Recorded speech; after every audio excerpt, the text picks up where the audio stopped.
إن المنافقين يخادعون الله وهو خادعهم وإذا قاموا إلى الصلاة قاموا كسالى يراءون الناس ولا يذكرون الله إلا قليلا مذبذبين بين ذلك لا إله هؤلاء ولا إله هؤلاء ومن يضلل الله فلن تجد له سبيلا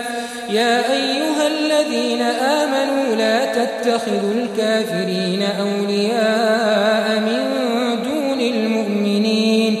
أتريدون أن تجعلوا لله عليكم سلطانا مبينا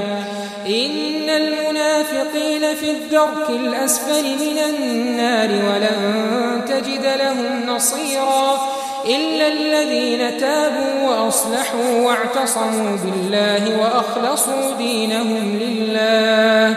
فأولئك مع المؤمنين وسوف يؤتي الله المؤمنين أجرا عظيما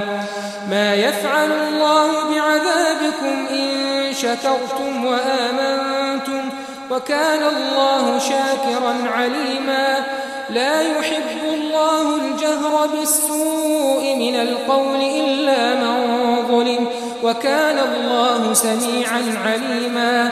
إن تبدوا خيرا أو تخفوه أو تعفوا عن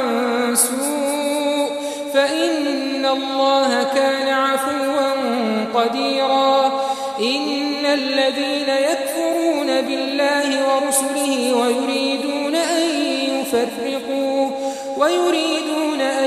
يفرقوا بين الله ورسله ويقولون نؤمن ببعض ونكفر ببعض ويريدون أن يتخذوا بين ذلك سبيلا أولئك هم الكافرون حقا وأعتدنا للكافرين عذابا مهينا والذين آمنوا بالله ورسله ولم يفرقوا بين أحد منهم